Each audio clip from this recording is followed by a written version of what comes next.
आज हम जिस बुक पर डिस्कशन करेंगे उसका नाम है business adventures 12 classic tales for the world of wall street और इसे लिखा है जॉन ब्रूक्स ने। वक्त के साथ साथ बिजनेस में कई सारे चेंजेस आए हैं। बिजनेस में नई नई टेक्नोलॉजी इंट्रोड्यूस हुई हैं और नए नए बिजनेस और स्टार्टअप ने भी इस नए दौर में अपने कदम रखे हैं। बिजनेस में इतने चेंजेस आने के बावजूद बस एक चीज में चेंज नहीं आया है और वो है ह्यूमन नेचर, और शायद कभी चेंज भी ना आए। एंगर, रिवेंज और ग्रीड, ये सब ह्यूमन नेचर के पार्ट्स हैं और हम सब कहीं ना कहीं इनसे अफेक्ट हो जाते हैं, ये जानकर भी कि इनका कॉन्सिक्वेंसेस कितना बुरा होगा। इस बुक समरी को सुनकर आपको यह मालूम होगा कि किस तरह से एंगर और रिवेंज की वजह से आप अपने बिजनेस को कितना नुकसान पहुंचा सकते हैं। और इस बुक समरी में 12 बिजनेस केस स्टडीज के बारे में बताया जाएगा, जिनको सुनकर और समझकर आपको यह मालूम होगा कि आपको क्या गलतियां नहीं करनी चाहिए। वैसे देखा जाए तो बिजनेस में कोई भी चीज प्रिडिक्टेबल नहीं है। अगर आज एक सक्सेसफुल बिजनेस है तो जरूरी नहीं कि आने वाले 10 सालों में वो और ज्यादा सक्सेसफुल हो जाए। अगर हम 100 साल की बिजनेस हिस्ट्री को पढ़ेंगे तो हम ये देखेंगे कि कई सारी ऐसी कंपनियां जो सक्सेसफुल थीं, लेकिन एक ऐसा भी टाइम आया जब इनको इतना लॉस हुआ कि उन्हें अपना सब कुछ बंद करना पड़ा। दुनिया के सबसे अमीर आदमी में से एक बिल गेट्स का ये कहना है कि अगर आपको एक सक्सेसफुल बिजनेसमैन या एंटरप्रेन्योर बनना है तो आप दूसरों के एक्सपीरियंस और गलतियों से सीखें, और जिसने दूसरों के एक्सपीरियंस और गलतियों से सीखा वो ही इंसान बिजनेस और एंटरप्रेन्योरशिप में सक्सेसफुल होगा। इस बुक समरी में आपको यह मालूम होगा कि बिजनेस में कभी भी इमोशनल होकर या डर कर फैसले नहीं लेने चाहिए। और आप फ्लक्चुएशन, स्टॉक मार्केट एक ऐसी जगह है जहां पर आप कंपनी के शेयर, स्टॉक और सिक्योरिटीज को खरीदते और बेचते हैं। स्टॉक मार्केट की अगर आपको अच्छी नॉलेज है तो आप इसमें पैसे इन्वेस्ट करके अच्छी कमाई कर सकते हैं। हिस्टोरियंस की माने तो स्टॉक मार्केट की शुरुआत डच ईस्ट इंडिया कंपनी ने 1602 ईस्वी में की थी। वहीं कुछ ऐसे भी हिस्टोरियंस हैं जिनका यह मानना है कि स्टॉक मार्केट की शुरुआत 1531 ईस्वी में बर्ग एंटवर्प में हुई थी। अगर हम सिक्योरिटी एक्सचेंज की हिस्ट्री की बात करें तो सिक्योरिटी एक्सचेंज के बारे में सबसे पहले बुक लिखी थी Dutch Jewish trader Joseph de la Vega ने, और बुक का नाम था confusion of confusions. Joseph de la Vega के अकॉर्डिंग एम्स्टर्डम स्टॉक एक्सचेंज सबसे पुराना स्टॉक मार्केट एक्सचेंज है। वहीं कैलिफोर्निया यूनिवर्सिटी के इकोनॉमिस्ट यूल्रिक मेलमांडियर का मानना है कि स्टॉक मार्केट की शुरुआत एंशिएंट रोम से हुई थी। आज के जमाने की बात करें तो स्टॉक मार्केट एक कंट्री की इकोनॉमी का इंटीग्रल पार्ट बन चुका है। आज की डेट में स्टॉक मार्केट में लगभग $1 ट्रिलियन फ्लोट कर रहा है। स्टॉक मार्केट में फ्लक्चुएशन बहुत होती है, कभी मार्केट बुल होती है तो कभी बियर, यानी मार्केट कभी ऊपर जाती है तो कभी नीचे। ऐसे कई लोग हैं जिन्होंने स्टॉक मार्केट में पैसे इन्वेस्ट करके लाखों करोड़ों की कमाई की है और वो अभी तक स्टॉक मार्केट से ही पैसे कमा रहे हैं। स्टॉक मार्केट में कई बार ऐसा भी हुआ है जहां पर मार्केट पूरी तरह से क्रैश हुई है। पहली बार 1929 में स्टॉक मार्केट बुरी तरह से क्रैश हो गई थी, जिसकी वजह से 1930 में पूरे वर्ल्ड में ग्रेट इकोनॉमिक डिप्रेशन आ गया था। 1929 के बाद जो सबसे बड़ा स्टॉक मार्केट क्रैश हुआ वो 1962 में हुआ था। 1962 के इस स्टॉक मार्केट क्रैश को फ्लैश क्रैश ऑफ 1962 कहा गया। 1962 के दौरान अमेरिका के प्रेसिडेंट जॉन एफ कैनेडी थे और इसी वजह से इस स्टॉक मार्केट क्रैश को कैनेडी स्लाइड ऑफ 1962 कहा गया। इस स्टॉक मार्केट क्रैश की ड्यूरेशन थी दिसंबर 1961 से लेकर जून 1962 तक, और इस दौरान अमेरिका के साथ साथ कई कंट्रीज को भी भारी इकोनॉमिकल लॉस उठाना पड़ा था। 1962 का स्टॉक मार्केट क्रैश एक ऐसा क्रैश था जो बिना किसी वार्निंग के आया। 1962 की शुरुआत में स्टॉक कंसिस्टेंट रेट से गिर रहे थे। 21 मई से लेकर 25 मई 1962 तक स्टॉक मार्केट अपने वर्स्ट फेज में था। 28 मई 1962 यानी मंडे को जब मार्केट दोबारा खुली तो ना ही डीलर को समझ आ रहा था और ना ही ब्रोकर को यह समझ आ रहा था कि मार्केट ऊपर जाएगी या नीचे, यानी अलग अलग लोगों के अलग अलग ओपिनियन थे मार्केट को लेकर। डो जोन्स में भी न्यूज सर्विस की शुरुआत हुई थी। डो जोन्स कुछ बड़ी कंपनियों के स्टॉक का एक ग्रुप है जो स्टॉक के ओवरऑल डायरेक्शन के बारे में बताता है। डो जोन्स से ब्रोकर अंदाजा लगाते हैं कि स्टॉक ऊपर जाएगा या फिर नीचे। डो जोन्स की न्यूज सर्विस अपने सब्सक्राइबर को टेली प्रिंटर के through spot financial news send करती थी, और इसके अलावा स्टॉक मार्केट में होने वाली किसी भी हलचल के बारे में डीलर और ब्रोकर को ब्रॉड टेप के थ्रू स्टॉक मार्केट के खुलने के 1 घंटे पहले ही इन्फॉर्म कर देती थी। 28 मई को 10:11 पर ब्रॉड टेप ने एक न्यूज रिपोर्ट की कि स्टॉक मार्केट के खुलने के दौरान कुछ ऐसे स्टॉक्स हैं जो मिक्स्ड और मॉडरेटली एक्टिव हैं। इस इंफॉर्मेशन पर लोगों ने ज्यादा फोकस नहीं किया, क्योंकि मिक्स्ड स्टॉक से यही मतलब था कि कुछ स्टॉक्स की वैल्यू ऊपर गई है और कुछ स्टॉक्स की वैल्यू नीचे गिरी है। उस वक्त मार्केट गिरी होने की वजह से लोगों ने स्टॉक के नीचे गिरने की बात पर ज्यादा ध्यान नहीं दिया।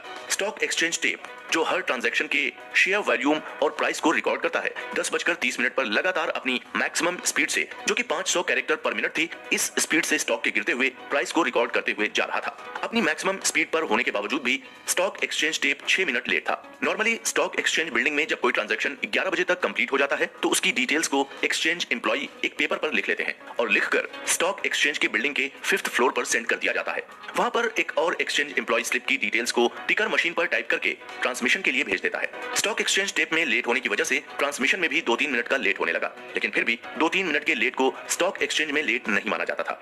इतना लेट हो जाना चल जाता था। ऐसा नहीं था कि ये पहली पहली बार हो रहा था। मई 1962 से पहले भी एक बार स्टॉक एक्सचेंज टेप 34 मिनट तक लेट हो चुका था, इसलिए लोग इसको लेकर ज्यादा कंसर्न नहीं थे। लेकिन उस दिन ट्रेडिंग की स्पीड बढ़ती जा रही थी, जिसकी वजह से स्टॉक एक्सचेंज टेप की स्पीड कम होती जा रही थी। 10:55 पर टेप 13 मिनट लेट चल रहा था, 11:35 पर टेप 28 मिनट लेट चल रहा था और 12:14 पर टेप कुल 43 मिनट लेट चल रहा था। दोपहर तक आते आते डाउ जोन्स को 9.86 पॉइंट का लॉस हो गया था।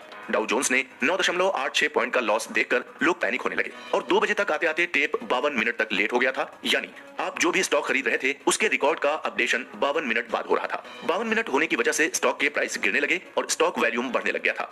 प्राइस गिरने की वजह से ज्यादातर कस्टमर फियर में आ गए और नर्वस होने लगे। उन्हें यह डर लगने लगा कि कहीं उनका ज्यादा लॉस न हो जाए, इसलिए कस्टमर अपने अपने ब्रोकर से अपने स्टॉक को सेल करने के लिए रिक्वेस्ट करने लगे। वहीं ब्रोकर्स अपने अपने कस्टमर को स्टॉक न बेचने के लिए मना कर रहे थे। कई कस्टमर्स ने तो अपने पोर्टफोलियो के सारे स्टॉक्स को भी बेच दिया था। मार्केट में चाउस होने लगा था। ब्रोकर्स और कस्टमर्स सभी के अंदर अनइजीनेस आ गई थी। उस वक्त किसी को कुछ भी समझ नहीं आ रहा था कि आखिर मार्केट में हो क्या रहा है। धीरे धीरे ये बात पूरी मीडिया में फैल गई और रेडियो, टीवी, हर जगह सिर्फ यही न्यूज दिखाई जाने लगी, जिसकी वजह से जो कस्टमर मार्केट की इस सिचुएशन से अनअवेयर थे, उन्हें भी मार्केट के बुरे हाल के बारे में पता चल गया और उन्होंने भी अपने स्टॉक को बेचना शुरू कर दिया। अगले दिन यानी 29 मई को मीडिया ने इस खबर को बड़े बड़े वर्ड्स में पब्लिश किया और ये एस्टिमेशन किया कि स्टॉक मार्केट को $20 बिलियन का नुकसान हुआ। अक्टूबर 1929 को स्टॉक मार्केट को कुल $9 बिलियन का नुकसान हुआ था। यानी $20 बिलियन के नुकसान ने 1929 में हुए नुकसान का रिकॉर्ड तोड़ दिया था। अमेरिका की स्टॉक मार्केट क्रैश होने की वजह से यूरोप की भी स्टॉक मार्केट क्रैश होने लगी। यूरोप की सारी स्टॉक एक्सचेंज जैसे Milan stock exchange, Brussels stock exchange, Zurich stock exchange अपने वर्स्ट फेज में चली गई थी। स्टॉक मार्केट क्रैश होने की वजह से कई बड़ी बड़ी कंपनियां जैसे जनरल मोटर्स, IBM, इन सबको बड़ा ही लॉस हुआ था। खैर, अगले ही दिन मार्केट तेजी से रिकवर होने लगता है, क्योंकि लोगों का यह मानना था कि डाउ जोन्स इंडेक्स कभी भी 500 पॉइंट्स के नीचे नहीं जाएगा। लेकिन 3 दिनों तक मार्केट क्रैश होने की वजह से डाउ जोन्स 500 पॉइंट्स के नीचे आ गया और जिसका नतीजा यह हुआ कि सभी इन्वेस्टर्स वापस तेजी से स्टॉक्स खरीदने लगे थे और देखते ही देखते मार्केट इतनी तेजी से बढ़ गया कि स्टॉक मार्केट ने 3 दिनों में जो भी लॉस हुआ था उसे सिर्फ एक ही दिन में रिकवर कर लिया था। कई एक्सपर्ट्स की माने तो स्टॉक मार्केट क्रैश होने की मेन वजह यही थी कि लोगों के अंदर पेशेंस नहीं था, लोगों में डर और काफी नर्वसनेस थी। अगर लोग 52 मिनट तक इंतजार कर लेते तो शायद ये हिस्ट्री का सबसे बड़ा क्रैश नहीं होता। 52 मिनट लेट होने की वजह से लोगों में अफरा तफरी का माहौल आ गया था। सबको यही लगने लगा था कि स्टॉक प्राइस और वैल्यू में टाइमली अपडेशन नहीं हो रहा है, तो इसका मतलब ये हुआ कि मार्केट अब गिरने वाली है, जिसकी वजह से कुछ लोग अपने स्टॉक को बेचने लगे थे और जब दूसरे लोग स्टॉक बेचने लगे तो बाकी लोगों को भी यही लगने लगा कि शायद मार्केट अब पूरी तरह से क्रैश होने वाला है, जिसकी वजह से बाकी लोग भी अपने स्टॉक को बेचने लगे और इस तरह से स्टॉक बेचने की एक चेन बनती गई और नतीजा यही हुआ कि स्टॉक मार्केट को $20 बिलियन का नुकसान हुआ और पूरी अमेरिका की इकोनॉमी की हालत पतली हो गई थी। हमें इस केस स्टडी से यही सीख मिलती है कि हमें पेशेंस बनाए रखना चाहिए और बिजनेस में कैसी भी सिचुएशन आए हमें डरना नहीं चाहिए और ना ही हमें पैनिक करना चाहिए। अगर हम इंपेशेंस होंगे तो हमारे बिजनेस का भी हाल 1962 के स्टॉक मार्केट क्रैश जैसा हो जाएगा। इसके अलावा हमने ये भी जाना कि स्टॉक मार्केट बहुत ही अनप्रेडिक्टेबल होती है। अगर आज मार्केट अप है तो कल डाउन भी हो सकती है। The fate of the itself. Cars को पहले लग्जूरियस आइटम्स की कैटेगरी में रखा जाता था, फिर धीरे धीरे इसकी जरूरतें बढ़ने लगी और इसे लग्जूरियस आइटम न मानकर बेसिक नेसेसिटी माना जाने लगा। 1950 का दौर अमेरिका के लिए बहुत ही अच्छा था। इस दौरान अमेरिका की इकोनॉमी अपने पीक पर थी, लोगों के पास पैसे बचने लगे थे और लोग अपने लिए शौक की चीजों को खरीद रहे थे। 1955 एक ऐसा टाइम था जहां अमेरिका ने अपने ऑटोमोबाइल सेक्टर में बहुत ज्यादा तरक्की कर ली थी और इस ईयर को ईयर ऑफ ऑटोमोबाइल कहा जाने लगा था। 1955 में ऑटोमोबाइल इंडस्ट्री ने कुल 70 लाख पैसेंजर कार बेची थी, यानी पिछले साल 1954 के कंपैरिजन में 10 लाख कार ज्यादा बेची थी। इसी साल जनरल मोटर्स ने भी स्टॉक मार्केट में लगभग $30 करोड़ के स्टॉक बेचे थे, जिससे जनरल मोटर्स को बहुत ही ज्यादा प्रॉफिट हुआ था। और इसी साल जनरल मोटर्स ने यह डिसाइड किया था कि वो एक नई कार लॉन्च करने वाले हैं जो मीडियम साइज में होगी और जिसकी प्राइस रेंज $3000 से लेकर $4000 के बीच में होगी। फाइनली 2 साल एक्सटेंसिव रिसर्च करने के बाद सितंबर 1957 को फोर्ड ने अपनी नई कार एटसेल मार्केट में लॉन्च की और फोर्ड ने पहले साल एटसेल के टोटल 2 लाख मॉडल बेचने का टारगेट रखा था। लेकिन 2 साल बाद फोर्ड ने एटसेल के केवल 1,09,466 मॉडल ही बेचे थे, जिसमें कई हजार कार तो फोर्ड के executives, dealers, salesman, advertising man, assembly line workers ने ही खरीदी थी और जो 1,09,466 कार्स का फिगर था वो 1997 में कुल बेची गई कार से 1% कम था। सोर्सेज की माने तो एटसेल को मार्केट में लॉन्च करने के लिए फोर्ड ने अप्रॉक्स कुल $350 मिलियन खर्च किए थे। $350 मिलियन का नुकसान होने की वजह से फिर 2 साल बाद ही फोर्ड एटसेल का प्रोडक्शन बंद कर दिया गया। कई एक्सपर्ट्स और खुद फोर्ड के टॉप लेवल के ऑफिसर्स को यह समझ में नहीं आ रहा था कि आखिर फोर्ड जैसे इतनी बड़ी कंपनी को इतना बड़ा लॉस कैसे हो सकता है। आखिर कैसे फोर्ड जैसी कंपनी जिसको कार बनाने में इतना एक्सपीरियंस है और जिसने न जाने कितनी कार को लॉन्च किया और आज उसी की लॉन्च की गई कार मार्केट में बुरी तरह से फ्लॉप हो सकती है। ज्यादातर ऑटोमोबाइल एक्सपर्ट्स ने फोर्ड एटसेल के फ्लॉप होने के लिए इसका नाम इनकॉम्पिटेंट एडवर्टाइजिंग और प्रमोशन को रिस्पॉन्सिबल ठहराया। लेकिन देखा जाए तो एडसेल की पुअर सेल्स के लिए ये रीजंस जस्टिफाई नहीं थे। सही मायने में अगर देखा जाए तो एडसेल बनाने का आइडिया इसकी लॉन्चिंग के 7 साल पहले ही आ गया था, जब हेनरी फोर्ड के ग्रैंडसन हेनरी फोर्ड 2 ने मीडियम रेंज की कार बनाने की सोची। लेकिन 1950 में कोरियन वॉर की वजह से इस आइडिया को वहीं पर रोक दिया गया था। लेकिन जब दोबारा 1955 में इकोनॉमी इंप्रूव हो गई तो फिर से इसे लॉन्च करने की प्लानिंग की गई। शायद फोर्ड एडसेल के फेल होने की वजह यही थी कि इसकी प्लानिंग में लंबा टाइम ले लिया गया था, और इतना लंबा टाइम लेने के बाद भी फोर्ड ने प्रोडक्ट की क्वालिटी पर बिल्कुल भी वर्क नहीं किया था। इसके अलावा एडसेल की डिजाइनिंग को भी खराब माना गया और इसे अगली कार कहा जाने लगा। फोर्ड ने कार की मैन्युफैक्चरिंग पर फोकस न करके कस्टमर के साइकोलॉजिकल एस्पेक्ट पर ज्यादा फोकस किया। फोर्ड को यह लगा कि कस्टमर जब मीडियम रेंज कार के बारे में सुनेंगे तो बिना कुछ सोचे समझे कार को खरीदने लग जाएंगे। लेकिन कस्टमर ने क्वालिटी से बिल्कुल भी कंप्रोमाइज नहीं किया, और जिसका नतीजा यही हुआ कि फोर्ड एडसेल बुरी तरह से मार्केट में फ्लॉप हो गई। और इसी बीच कई सारी छोटी छोटी कॉम्पैक्ट कार्स भी मार्केट में आ गई थी। ज्यादातर लोग उन कॉम्पैक्ट कार्स को खरीदने लगे थे। The federal income tax. हर इंसान यही चाहता है कि उसकी कमाई ज्यादा से ज्यादा हो, क्योंकि इंसान को यही लगता है कि जितनी ज्यादा उसकी कमाई होगी उतना ही ज्यादा चीजें उसके लिए आसान होती जाएंगी। वो अपनी मनपसंद की चीजें खरीद लेगा और उसकी जिंदगी ऐशो आराम से गुजरेगी। इसमें कोई दो राय नहीं है कि ज्यादा पैसे कमाकर आपको अपनी लाइफ में कंफर्ट मिलता है। लेकिन ज्यादा पैसे कमाने का एक नुकसान ये भी है कि आपको इनकम टैक्स ज्यादा भरना पड़ता है। जितनी ज्यादा आपकी इनकम होगी उतना ही ज्यादा आपको टैक्स भरना होगा। ये सब बातें करके मैं आपको इनकम टैक्स को गलत तरीके से लेने के लिए नहीं कह रहा हूँ। एज अ सिटीजन ये हमारी मॉरल रिस्पॉन्सिबिलिटी है कि हम टाइम टू टाइम अपने टैक्स को भरते रहें। हमारी टैक्स का यूज गवर्नमेंट इंफ्रास्ट्रक्चर को डेवलप करने में लगाती है, और इनकम टैक्स भरकर हम अपने कंट्री के डेवलपमेंट में कंट्रीब्यूट करते हैं। इनकम टैक्स की अगर हम बात करें तो इनकम टैक्स की शुरुआत रोमन सिविलाइजेशन से शुरू हुई थी।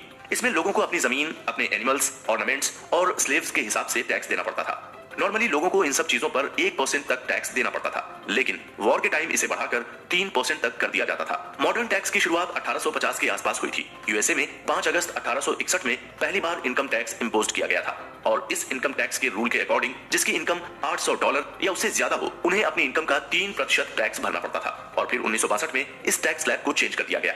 वहीं अगर हम अपनी कंट्री इंडिया की बात करें तो 1860 में सर जेम्स विल्सन ने पहली बार यूनियन बजट पेश किया था, और उसी में इनकम टैक्स को पहली बार इंट्रोड्यूस किया गया था। इनकम टैक्स को 4 हिस्सों में डिवाइड किया गया था। अगर आपके पास प्रॉपर्टी है तो आपको उस पर इनकम टैक्स भरना पड़ता था। अगर आपके पास किसी तरह की सिक्योरिटीज हैं तो उस पर भी आपको इनकम टैक्स भरना पड़ता था। और अगर आप एक ट्रेडर हैं या आप नौकरी करते हैं तो उससे होने वाली कमाई पर आपको इनकम टैक्स भरना पड़ता था। दुनिया के सबसे रिच पर्संस में से एक वॉरेन बफेट का यह कहना है कि उनसे ज्यादा टैक्स उनकी सेक्रेटरी भरती है। यानी वॉरेन बफेट का यह स्टेटमेंट हमें बताता है कि अमेरिका के टैक्स सिस्टम में कितने लूप होल्स हैं, और उसी लूप होल्स का फायदा अमीर लोग उठा रहे हैं।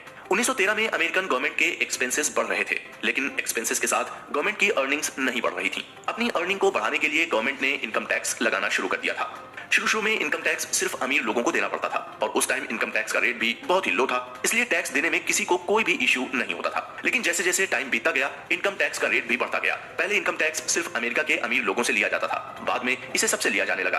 टैक्स रेट बढ़ने से भी अमीर लोगों को टैक्स भरने में कोई भी दिक्कत नहीं आ रही थी, लेकिन जो मिडिल क्लास से बिलोंग करते थे उन्हें इस नए टैक्स रेट से बहुत दिक्कतों का सामना करना पड़ रहा था। 1964 में $54 बिलियन सिर्फ इंडिविजुअल टैक्स से कलेक्ट किया गया था, और $23 बिलियन कॉर्पोरेट टैक्स से कलेक्ट किया गया था। जिस टैक्स पेयर की एनुअल इनकम $2 लाख से लेकर $4 लाख के बीच में थी, ऑन एवरेज टैक्स में उनका कंट्रीब्यूशन 44% था। वहीं जिन टैक्स पेयर की इनकम $10 लाख से लेकर $15 लाख थी, उनका इनकम टैक्स में कंट्रीब्यूशन 50% था।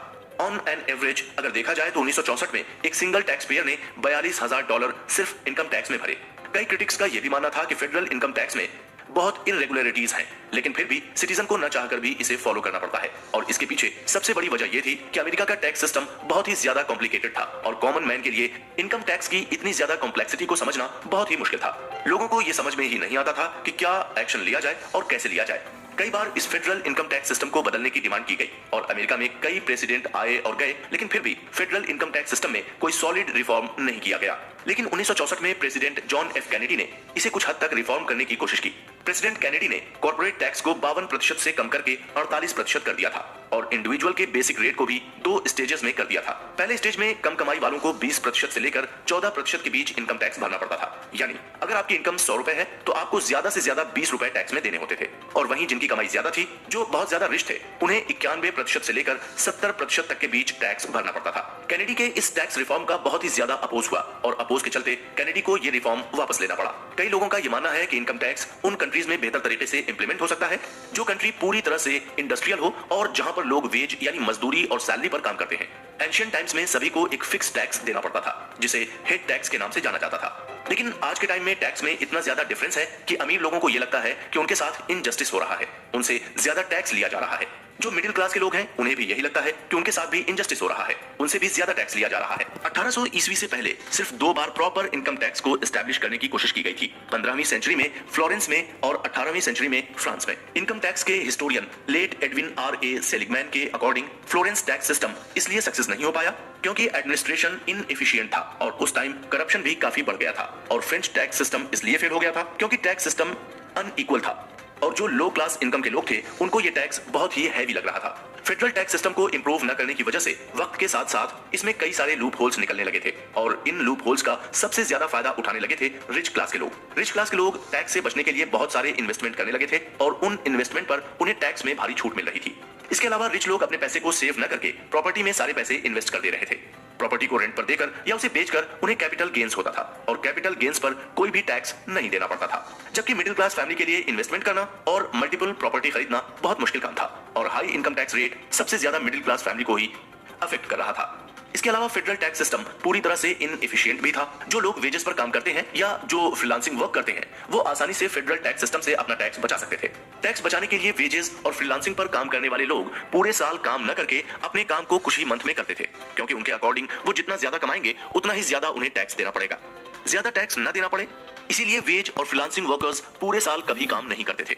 कई एक्सपर्ट का यह मानना है कि फेडरल टैक्स सिस्टम को कभी भी इंप्रूव नहीं किया जा सकता है और इसे सॉल्व करने का सिर्फ एक ही तरीका है, इस पूरे फेडरल टैक्स सिस्टम को ही स्क्रैप कर दिया जाए, यानी इस सिस्टम को ही खत्म कर दिया जाए और जैसे 1913 ईस्वी के पहले टैक्स सिस्टम चलता था ठीक उसी तरह दोबारा टैक्स सिस्टम चलाया जाए, जहां पर लोगों को कम और फिक्स टैक्स देना पड़ता था। कम और टैक्स फिक्स करने से लोग खुशी खुशी से टैक्स पे करेंगे और करप्शन भी कम होगा। उदाहरण के लिए अगर आप 100 रुपए कमाते हैं तो आपसे टैक्स में 10 रुपए पे करने के लिए कहा जाए तो आप बिना किसी परेशानी के 10 रुपए आराम से पे कर देंगे। वहीं अगर आपसे 100 रुपए में से 30 रुपए टैक्स पे करने को कहा जाए तो आपको टैक्स पे करने में परेशानी होगी। इस केस स्टडी से हमें यह समझ आया कि जरूरी नहीं कि बिजनेस में जो चीज कई सालों से चल रही है उसे हम फॉलो ही करें। अगर कोई पुरानी चीज हमारे बिजनेस को फायदा नहीं पहुंचा रही है तो हमें उसे हटा देने में ही भलाई है। हमें उसे बार बार रिफॉर्म करने की कोशिश नहीं करनी चाहिए। A reasonable amount of time.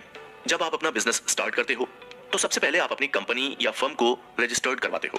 जब आप थोड़े दिन अपने बिजनेस को अच्छे से चला लेते हो तो फिर आप अपने बिजनेस को एक्सपेंड करने की सोचते हो और बिजनेस को एक्सपेंड करने के लिए आप इन्वेस्टर्स को ढूंढते हो और जब इन्वेस्टर्स आपको मिल जाता है तो वो आपके बिजनेस की कुछ हिस्सेदारी ले लेता है और उसके बदले में आपके बिजनेस को बढ़ाने के लिए कैपिटल यानी फंड दे देता है। कैपिटल का यूज करके आप अपने बिजनेस को बढ़ाते जाते हैं। फिर एक ऐसा वक्त आता है जब आप चाहते हैं कि आपका बिजनेस और ज्यादा बढ़े और इसके लिए फिर आप अपनी कंपनी को पब्लिक कर देते हो, यानी आप अपनी कंपनी के शेयर को पब्लिक के लिए ऑफर कर देते हो, जिसे इनिशियल पब्लिक ऑफरिंग यानी आईपीओ कहते हैं। पब्लिक अलॉटेड प्राइस पर आपकी कंपनी के शेयर खरीदती है।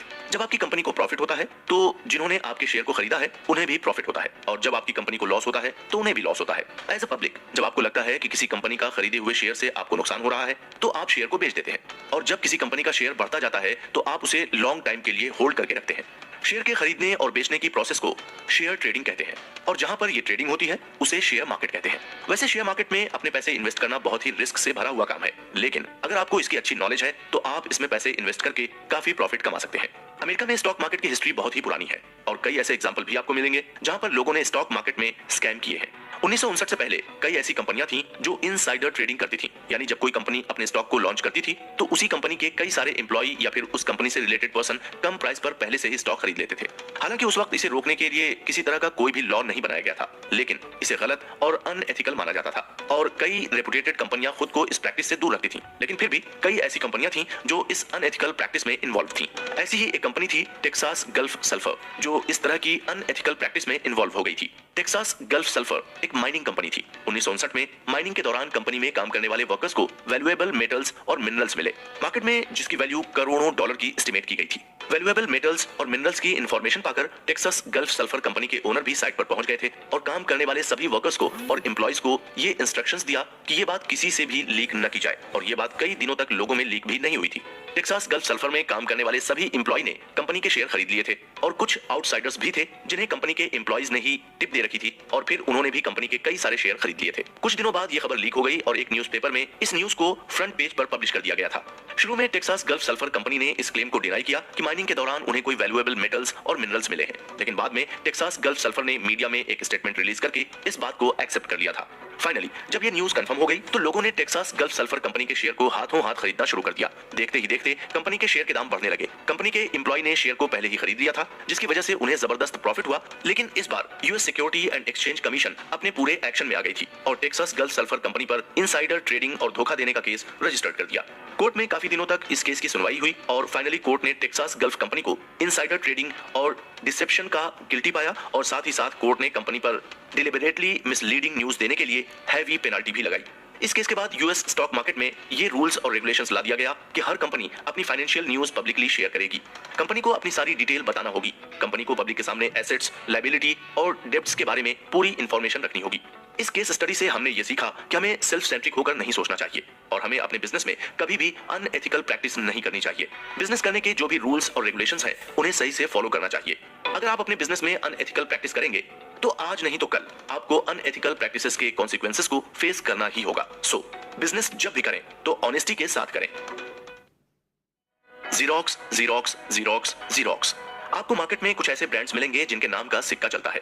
ऐसे ब्रांड्स ने मार्केट में अपना नाम, अपनी क्वालिटी और अपनी सर्विसेज के सहारे ही बनाया है और इनकी पॉपुलैरिटी इस कदर होती है कि लोगों को प्रोडक्ट का नाम ही नहीं याद रहता है और जब जब ये शॉपकीपर से प्रोडक्ट खरीदने जाते हैं तो ये प्रोडक्ट का नाम न लेकर ब्रांड का ही नाम लेते हैं। एग्जांपल के तौर पर जब आपको डिटर्जेंट पाउडर लेना होता है तो आप शॉपकीपर से यही बोलते हो ना कि भैया निरमा दे देना, या फिर जब आप शॉपकीपर से पानी की बोतल मांगते हो तो आप उससे ये बोलते हो कि भैया एक बिस्लरी दे देना। यानी आपके दिमाग में ब्रांड का नाम इस कदर बस जाता है कि आप शॉपकीपर या ट्रेडर से डायरेक्ट ब्रांड का नाम लेकर ही प्रोडक्ट मांगते हो। ठीक इसी तरह जब हमें फोटोकॉपी करानी होती है तो हम यही कहते हैं कि भाई एक जीरोक्स कॉपी कर देना, जबकि हमारी कंट्री में आधे से ज्यादा लोगों को यही नहीं पता होता है कि जीरोक्स एक कंपनी है जो फोटोकॉपी मशीन बनाती है। एक जमाना ऐसा भी था जब लोग डॉक्यूमेंट को कॉपी करने के लिए उसे हाथों से सेम टू सेम दूसरे पेपर पर उतार देते थे। ऐसा करने में लोगों का बहुत ही ज्यादा टाइम चला जाता था और डॉक्यूमेंट्स की कॉपी को आसान बनाने के लिए शिकागो की AB डिक कंपनी ने 1887 में मेमोग्राफ मशीन बनाई। इसमें डॉक्यूमेंट्स को कॉपी करने के लिए स्टेंसिल्स का यूज किया जाता था। मेमोग्राफी धीरे धीरे लोगों के बीच में फेमस होता जा रहा था और कई सारे ऑफिसेज में मेमोग्राफ इंस्टॉल भी कर लिया गया था। 1910 में लगभग 20,000 मेमोग्राफ इंस्टॉल कर लिया गया था और 1940 में आते आते लगभग 5 लाख मेमोग्राफ को अमेरिका के सभी ऑफिसेज में इंस्टॉल कर दिया गया था। मेमोग्राफ से लोगों का काम आसान तो हुआ था, लेकिन अभी भी काम में पूरी तरह से एफिशिएंसी नहीं आ पा रही थी। 1940 तक चीजें फास्ट और एडवांस होती जा रही थी। मेमोग्राफ से डॉक्यूमेंट्स कॉपी करना एक टाइम कंज्यूमिंग और एक्सपेंसिव प्रोसेस हो गया था। फिर 1950 में मिन्नेसोटा माइनिंग एंड मैन्युफैक्चरिंग ने थर्मोफैक्स नाम की मशीन मार्केट में इंट्रोड्यूस की, जिसमें हीट सेंसिटिव पेपर का यूज किया जाता था। 1952 में अमेरिकाज फोटोकॉपी ने डायल ऑटोमेटिक नाम की मशीन इंट्रोड्यूस की, जो ऑर्डिनरी फोटोग्राफी के रिफाइनमेंट पर बेस्ड थी। 1953 में ईस्टमैन कोडक ने फोटोकॉपी के लिए एक वेरीफैक्स मेथड का यूज किया, जिसे डाई ट्रांसफर का नाम दिया। उस दौरान तीनों ने मार्केट में अपनी अपनी जगह बना ली थी, क्योंकि तीनों ही कंपनियों ने लोगों की नीड्स को फुलफिल कर दिया था। लेकिन इन तीनों ही कॉपिंग मशीन में कुछ ना कुछ डिफेक्ट्स थे जो लोगों को परेशान किए जा रहे थे। ऑटोस्टैट और वेरीफैक्स को ऑपरेट करना काफी मुश्किल काम था और थर्मोफैक्स में ज्यादा हीट एक्सपोजर की वजह से कॉपीज डार्क हो जाती थी और तीनों ही मशीन में फोटोकॉपी करने के लिए स्पेशल पेजेस की जरूरत पड़ती थी। फोटोकॉपी की इंडस्ट्री में ब्रेक थ्रू तब आया जब 1959 में जीरोक्सोग्राफी टेक्निक यूज की गई। जीरोक्सोग्राफी में ड्राई, गुड क्वालिटी और परमानेंट कॉपीज निकलती थी और इसे ऑपरेट करना बाकी फोटोकॉपी मशीन्स के कंपैरिजन में इजी भी था। 1964 में जीरोक्सोग्राफी से बिलियंस कॉपीज निकाली जा चुकी थी और 1966 आते आते जीरोक्सोग्राफी के थ्रू 14 बिलियंस कॉपी निकाली जा चुकी थी। धीरे धीरे पूरी दुनिया की फोटोकॉपी इंडस्ट्री में जीरोक्सोग्राफी ने रिवॉल्यूशन क्रिएट कर दिया था। जीरोक्सोग्राफी का क्रेडिट जाता था रॉचेस्टर, न्यूयॉर्क की कंपनी जीरोक्स कॉर्पोरेशन को। जीरोक्स कॉर्पोरेशन कंपनी की शुरुआत 1906 में हुई। पहले इस कंपनी को हैलॉयड जीरोक्स इंक के नाम से जाना जाता था और ये कंपनी फोटोग्राफिक पेपर की मैन्युफैक्चरिंग करती थी। और वर्ल्ड वॉर 2 के बाद लेबर कॉस्टिंग बढ़ गई थी और साथ ही साथ कंपटीशन भी काफी बढ़ गया था। फिर बाद में हैलॉयड जीरोक्स जीरोक्स कॉर्पोरेशन के नाम से फोटोकॉपियर इंडस्ट्री में कूद गई। 1960 के दौरान जीरोक्स कॉर्पोरेशन एक बहुत बड़ी सक्सेसफुल कंपनी बन चुकी थी। इस कंपनी ने 1959 में ऑटोमेटिक जीरोग्राफिक कॉपियर ऑफिसेस की लगभग $3 करोड़ की सेल की थी। और 1961 में इसकी सेल बढ़कर $6 करोड़ के आसपास हो गई थी। 1966 में आते आते कंपनी की सेल बढ़कर लगभग 100 करोड़ के पास पहुंच गई थी। जेरोक्स कॉर्पोरेशन के चीफ एग्जीक्यूटिव जोसेफ सी विल्सन का उस वक्त यह मानना था कि अगर हर साल सेल्स इसी तरह बढ़ती गई तो एक दिन जेरोक्स कॉर्पोरेशन की सेल अमेरिका की जीडीपी यानी ग्रॉस डोमेस्टिक प्रोडक्ट और जीएनपी यानी ग्रॉस नेशनल प्रोडक्ट से भी ज्यादा हो जाएगी। शुरू में जोसेफ सी विल्सन जेरोक्स की सक्सेस को लेकर बिल्कुल भी श्योर नहीं थे, यहाँ तक कि उन्होंने अपने खास दोस्तों और रिश्तेदारों को जेरोक्स कॉर्पोरेशन में पैसे इन्वेस्ट करने से मना कर दिया था। जेरोक्स की इतनी ज्यादा सक्सेस को देखकर खुद जोसेफ सी विल्सन भी हैरान थे। जेरोक्स कंपनी हर दिन सक्सेस की नई स्टोरी लिखती जा रही थी। 1961 में जेरोक्स कॉर्पोरेशन को फॉर्च्यून 500 लार्जेस्ट कंपनी में शामिल किया गया था और 1964 में इस कंपनी की रैंकिंग फॉर्च्यून 500 में 267 थी। फॉर्च्यून कंपनी की लिस्ट में आपको तभी शामिल किया जाता है जब आपकी कंपनी की एनुअल सेल हाईएस्ट हो। लेकिन कुछ ऐसे क्राइटेरिया भी थे जिसमें जेरोक्स कॉर्पोरेशन कई बड़ी कंपनियों से आगे थी। जेरोक्स कॉर्पोरेशन की नेट प्रॉफिट में रैंकिंग 67 थी और ratio of profit to sale में इस कंपनी की रैंकिंग 9 थी। मार्केट वैल्यू में इस कंपनी ने उस वक्त बड़ी कंपनी जैसे P&G, यूएस स्टील, क्रिसलर्स को भी पीछे छोड़ दिया था। कुल मिलाकर जेरोक्स कंपनी पूरी दुनिया में मशहूर हो गई थी और जेरोक्स कंपनी फोटोकॉपी का दूसरा नाम बन गई थी। लोगों की जुबान पर फोटोकॉपी नहीं जेरोक्स कॉपी चढ़ने लग गया था और इसी वजह से इसकी मार्केटिंग भी अपने आप होती जा रही थी। जेरोक्स का बिजनेस पूरी दुनिया में फैल चुका था और जिसकी वजह से ये कंपनी बहुत ही ज्यादा प्रॉफिट में जा रही थी और इसकी कमाई अरबों डॉलर में पहुंच चुकी थी। 1965 का टाइम ऐसा था जब जेरोक्स कंपनी का डाउनफॉल शुरू होने लगा था। प्रॉफिट से कमाए गए पैसे को अपने बिजनेस में इन्वेस्ट न करके जेरोक्स कंपनी ने पैसे को इधर उधर कामों में इन्वेस्ट करना शुरू कर दिया था। जेरोक्स ने अपने पैसे को सोसाइटी में इंफ्रास्ट्रक्चर बिल्ड कराने में लगा दिए थे और साथ ही साथ $4 मिलियन यूएन को भी डोनेट कर दिए थे। इसके अलावा जेरोक्स ने सोशल इशू को लेकर यूएन के साथ एक टेलीविजन प्रोग्राम बनाने की भी डील की थी। बाद में कई एम्प्लॉय के अपोज करने पर इस डील को रोक दिया गया था। इसके अलावा जेरोक्स ने रोचेस्टर यूनिवर्सिटी को भी डोनेशन दिया था। जेरोक्स कंपनी छोटे मोटे टेलीविजन प्रोग्राम को प्रोड्यूस भी करने लगी थी और प्रोग्राम प्रोड्यूस करने के बदले जेरोक्स ब्रेक के दौरान अपना कॉमर्शियल ब्रेक भी चलवाती थी। रिसर्च और डेवलपमेंट पर पैसे खर्च करने की बजाय जेरोक्स कंपनी ने फिलैंथ्रोपी पर अपने पैसे इन्वेस्ट करने शुरू कर दिए थे। जेरोक्स ने एक बड़ी गलती ये कर दी कि इसने अपनी जीरोग्राफी मशीन का पेटेंट नहीं कराया था। इसी दौरान कंपनी के कई सारे कंपटीटर भी फील्ड में आ गए और कंपटीटर्स ने मौके का फायदा उठाया और सस्ते दाम पर जेरोक्स जैसी फोटोकॉपी मशीन बनानी शुरू कर दी थी। धीरे धीरे ऐसा भी वक्त आ गया था जब जेरोक्स को बिजनेस में काफी नुकसान उठाना पड़ा और जेरोक्स के कंपटीटर काफी आगे बढ़ते ही जा रहे थे। जेरोक्स ने जितना 5 से 6 सालों में कमाया था उतना ही गंवा भी दिया था। जिस कंपनी को अमेरिका का फ्यूचर बताया जा रहा था वो कंपनी अब पूरी तरह से डूबने के कगार पर पहुंच चुकी थी। सभी इन्वेस्टर्स इस कंपनी से अपना हाथ खींच ले रहे थे। लोग भी अब इस कंपनी पर ज्यादा ध्यान नहीं दे रहे थे। कंपनी के शेयर के दाम भी गिरते जा रहे थे। कई सारे एम्प्लॉय ने भी कंपनी छोड़ दी थी। जेरोक्स कंपनी अभी भी चल रही है लेकिन अब ये कंपनी नॉर्मल कंपनी की तरह ही है। इस केस स्टडी में हमने ये सीखा कि हमें हमेशा प्रॉब्लम का सॉल्यूशन खोजना चाहिए और सॉल्यूशन के लिए नई टेक्नोलॉजी इन्वेस्ट करनी चाहिए। इसके अलावा इस केस स्टडी में हमने ये भी सीखा कि जब हमें बिजनेस में रैपिड सक्सेस मिले तो हमें उस सक्सेस को दिमाग पर नहीं चढ़ने देना चाहिए। हमें हमेशा आगे बढ़ने की सोचना चाहिए। हमें ये कभी नहीं सोचना चाहिए कि हमने कोई नई चीज बनाई है तो मार्केट में कभी कोई कॉम्पिटिटर नहीं आएगा। आप कोई भी चीज बनाए अगले ही दिन उसका कॉम्पिटिटर मार्केट में आ जाता है।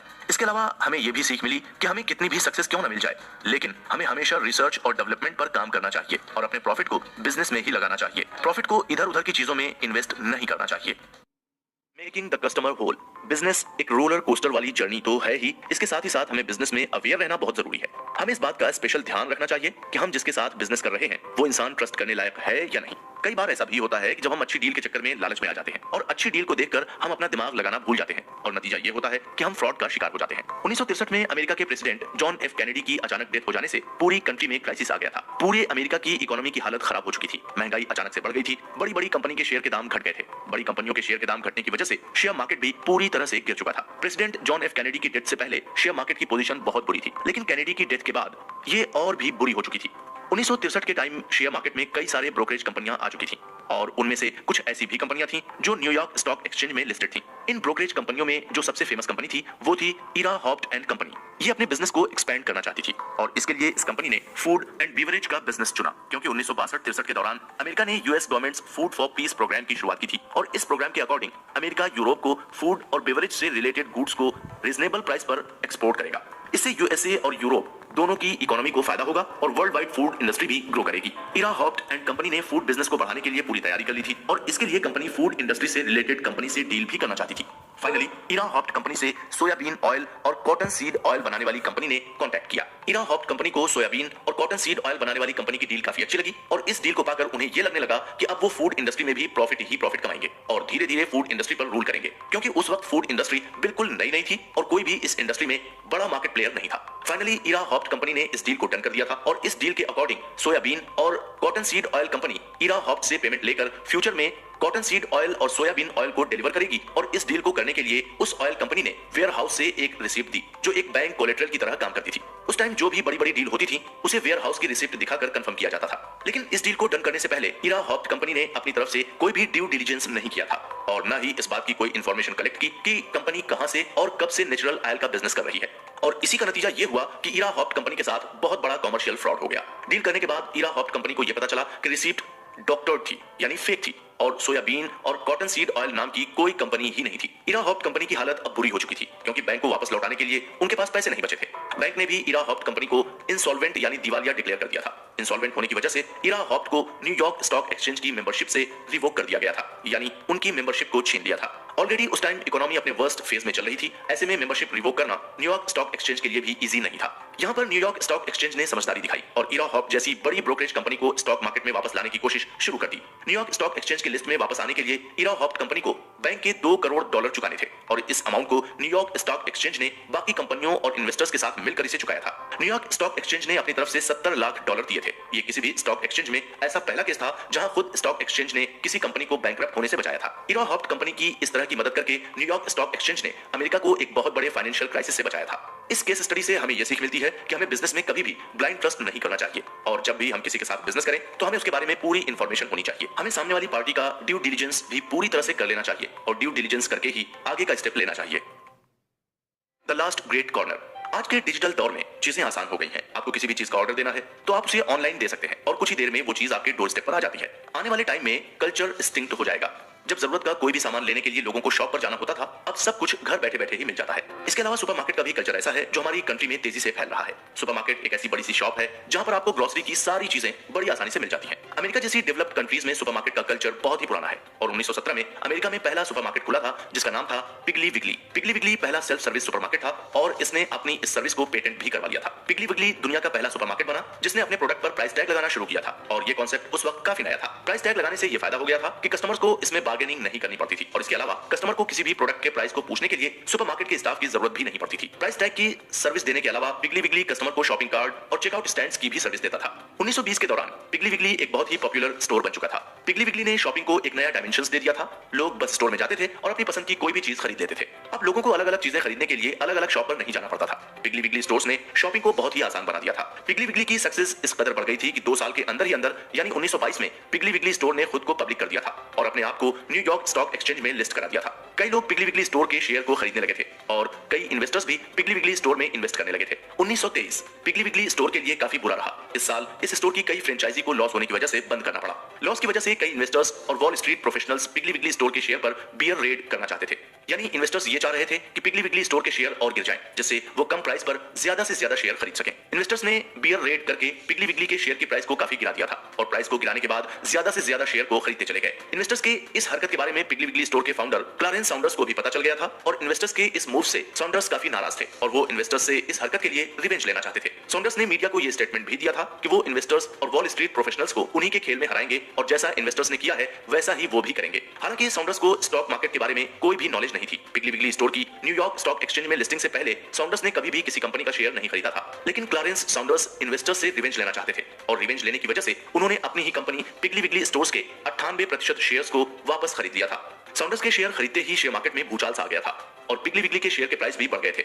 इसका नतीजा ये हुआ कि इन्वेस्टर्स को बहुत ही ज्यादा लॉस उठाना पड़ा और इन्वेस्टर्स डेप्ट में आ चुके थे। डेप्ट में आने की वजह से वो स्टॉक मार्केट में ट्रेडिंग नहीं कर पा रहे थे। डेप्ट चुकाने के लिए इन्वेस्टर्स ने कुछ दिनों का टाइम मांगा और न्यूयॉर्क स्टॉक एक्सचेंज ने उन्हें टाइम दे भी दिया। बाद में इन्वेस्टर्स ने अपना डेप्ट चुकाया और वापस स्टॉक मार्केट में ट्रेडिंग करने लगे, लेकिन इधर क्लारेंस सॉन्डर्स ने अपना सारा फंड अपनी कंपनी के शेयर को खरीदने में लगा दिए थे और 98% शेयर खरीदने की वजह से सॉन्डर्स के पास भी फंड नहीं बचा था। फंड न होने की वजह से सॉन्डर्स भी बुरी तरह से डेप्ट में आ चुके थे और उन्होंने अपने डेप्ट्स को चुकाने की कोशिश की, लेकिन फिर भी वो उसमें सफल नहीं हो पाए और नतीजा ये हुआ कि बैंक और स्टॉक मार्केट ने उन्हें बैंकरप्ट डिक्लेयर कर दिया। धीरे धीरे पिगली विगली स्टोर को लॉस पर लॉस होने लगा और फाइनली पिगली विगली स्टोर्स को बंद करना पड़ा।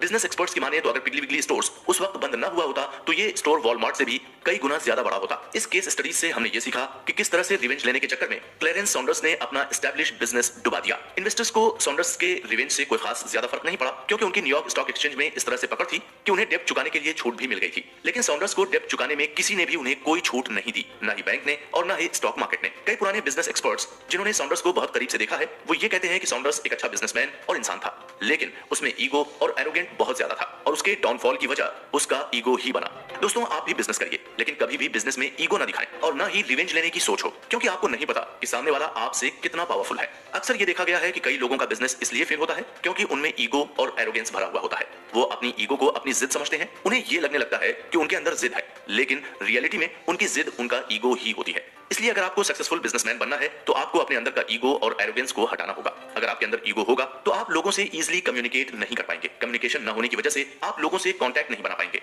और बिजनेस में ग्रो करने के लिए कांटेक्ट का होना बहुत जरूरी है। The impacted philosophers. बिजनेस में कम्युनिकेशन का होना बहुत ही जरूरी है। अगर अच्छा कम्युनिकेशन ना हो तो बनी बनाई चीजें भी बिगड़ जाती हैं। अगर आप किसी बड़ी कंपनी में सीईओ या एमडी हैं और अगर आपने अपने मैसेज को अपने एम्प्लॉय से सही से कम्युनिकेट नहीं किया तो आपके और आपके एम्प्लॉय के बीच में एक गैप हो जाएगा और उस गैप का रिजल्ट आपको अपनी कंपनी और एम्प्लॉयज दोनों पर दिखेगा। अगर किसी कंपनी की परफॉर्मेंस खराब होती है तो इसका मतलब यही होता है कि कहीं ना कहीं टॉप लेवल मैनेजमेंट और एम्प्लॉयज के बीच में कम्युनिकेशन गैप हो रहा है। टॉप लेवल मैनेजमेंट करना कुछ और चाह रहा है और कंपनी के एम्प्लॉय कुछ और ही कर रहे हैं, या टॉप मैनेजमेंट पर बैठे लोग अपने मैसेज को सही से कम्युनिकेट नहीं कर पा रहे हैं, जिसकी वजह से एम्प्लॉय को यह समझ नहीं आता कि आखिर करना क्या है। कभी कभी इसी कम्युनिकेशन गैप या फेलियर की वजह से ही बड़े बड़े क्राइम भी हो जाते हैं और जब कम्युनिकेशन गैप की वजह से क्राइम होते हैं तो टॉप मैनेजमेंट पर काम करने वाले मैनेजर और एग्जीक्यूटिव तो बच जाते हैं, लेकिन फंसते हैं टॉप मैनेजमेंट के नीचे काम करने वाले एम्प्लॉय। कुछ ऐसा ही किस्सा हुआ था अमेरिका की सबसे मशहूर कंपनी जनरल इलेक्ट्रिक कंपनी यानी जीई, जिसको 1892 में एस्टैब्लिश किया गया था और इस कंपनी की नींव रखी थी थॉमस अल्वा एडिसन ने। 1889 के दौरान थॉमस एडिसन को इलेक्ट्रिक से रिलेटेड बिजनेस में काफी इंटरेस्ट था और इसी इंटरेस्ट की वजह से एडिसन ने सबसे पहले एडिसन लैंप कंपनी की शुरुआत की और फिर जब ये कंपनी चलने लगी तो एडिसन ने एडिसन मशीन वर्क्स के नाम से एक नई कंपनी शुरू की। शुरू में Edison machine work electric Motors और डायनमो की मैन्युफैक्चरिंग करती थी और फिर धीरे धीरे इस कंपनी ने इलेक्ट्रिक लाइटिंग डिवाइस और सॉकेट्स को भी मैन्युफैक्चर करना शुरू कर दिया था। धीरे धीरे एडिसन ने कई सारे इलेक्ट्रिक अप्लायंसेस पर पेटेंट लेना शुरू कर दिया था और एडिसन को पेटेंट लेने में मदद की थी उस वक्त के मशहूर बिजनेसमैन और इन्वेस्टर जेपी मॉर्गन ने। जेपी मॉर्गन और उनके बिजनेस पार्टनर एंथोनी जे ड्रेक्सल ने एडिसन के कई सारे रिसर्च को फाइनेंस भी किया था।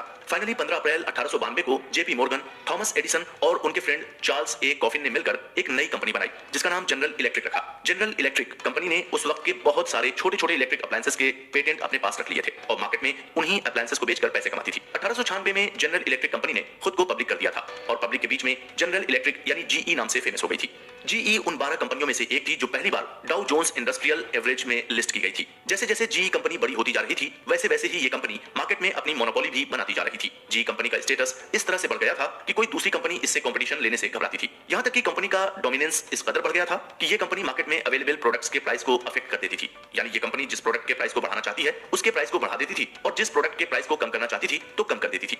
बाकी छोटी मोटी इलेक्ट्रिक कंपनियां जीई कंपनी के इन्फ्लुएंस में रहकर ही काम करती थी। 1950 का टाइम ऐसा था जो जीई कंपनी के लिए एक पूरे सपने की तरह था। जीई कंपनी पर प्रोडक्ट के प्राइस फिक्सिंग का एलिगेशन लगा। जीई कंपनी पर यह एलिगेशन लगा कि इस कंपनी ने छोटी छोटी 29 कंपनियों के साथ मिलकर 1.75 बिलियन डॉलर की मशीनरी के प्राइस फिक्स किए थे और इस प्राइस फिक्सिंग की वजह से कंज्यूमर को मशीनरी के एक्चुअल प्राइस से 25% से ज्यादा प्राइस देना पड़ा। प्राइस फिक्सिंग का मैटर इस कदर बढ़ गया कि यह केस कोर्ट ने अपने हाथ में ले लिया था। कोर्ट ने इस मामले को बारीकी से समझा और समझने के बाद कंपनी में काम करने वाले कई मैनेजर्स को प्राइस फिक्सिंग के जुर्म में जेल जाने की सजा सुनाई।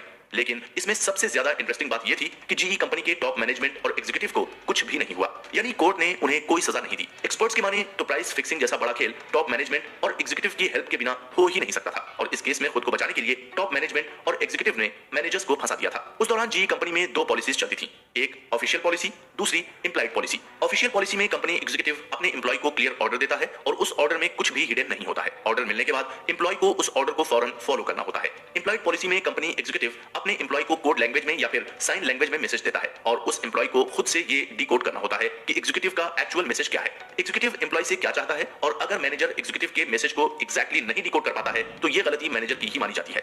एज ए मैनेजर ये उनकी रिस्पॉन्सिबिलिटी होती है कि वो अपनी कंपनी के एग्जीक्यूटिव के कोड मैसेज को समझें। जब कोर्ट में एग्जीक्यूटिव और मैनेजर्स को पेश किया गया तो एग्जीक्यूटिव ने सारा ब्लेम मैनेजर्स पर डाल दिया। उनका ये कहना था कि उन्होंने मैसेज कुछ और दिया था, लेकिन मैनेजर्स की गलत इंटरप्रिटेशन की वजह से ही ये क्राइम हुआ। वहीं मैनेजर्स का ये कहना था कि अपने कॉम्पिटिटर्स के साथ प्रोडक्ट की प्राइस डिस्कस करना कंपनी के अकॉर्डिंग इलीगल था, लेकिन उन्होंने ये एज्यूम किया कि एग्जीक्यूटिव्स को सब मालूम है और उन्हें प्राइस फिक्सिंग के बारे में पूरा आइडिया है, यानी सब कुछ एग्जीक्यूटिव के गाइडेंस में हो रहा है। क्लियरली यहाँ पर एग्जीक्यूटिव ने पॉलिसी की आड़ में खुद को सेव कर लिया था, लेकिन इस पॉलिसी की वजह से एम्प्लॉय को कन्विक्ट किया गया उस क्राइम के लिए जो उन्होंने एक्चुअली में किया ही नहीं था। एक्सपर्ट्स ने इसे कम्युनिकेशन फेलियर का केस बताया और इस केस से हमें यह सीख मिली कि एक बिजनेस में प्रॉपर कम्युनिकेशन का होना कितना जरूरी है। इसके अलावा इस केस को समझकर हमने ये जाना कि जब हम मुसीबत में होते हैं तो अक्सर लोग हमारा साथ नहीं देते हैं। जैसे इस केस में एग्जीक्यूटिव्स ने खुद को बचाने के लिए अपने यहाँ काम करने वाले एम्प्लॉयज का साथ नहीं दिया। दोस्तों, जब भी हम बिजनेस करें या किसी कंपनी में काम करें तो हमें खुद को अलर्ट रखना चाहिए। हमें अगर अपने बॉस की बात समझ में नहीं आ रही है तो हमें उसी वक्त क्लियरली पूछ लेना चाहिए। चीजें बाद में बुरी होने से बेहतर है कि आप चीजों को उसी वक्त क्लियर कर लें, क्योंकि सबको अपनी नौकरी अपना बिजनेस प्यारा है और जब कोई बुरी सिचुएशन आती है तो सब अपने आप को ही सेव करने की सोचते हैं। इससे जरूरी यह है कि आपके आसपास क्या हो रहा है उसको लेकर आप हमेशा अवेयर रहें।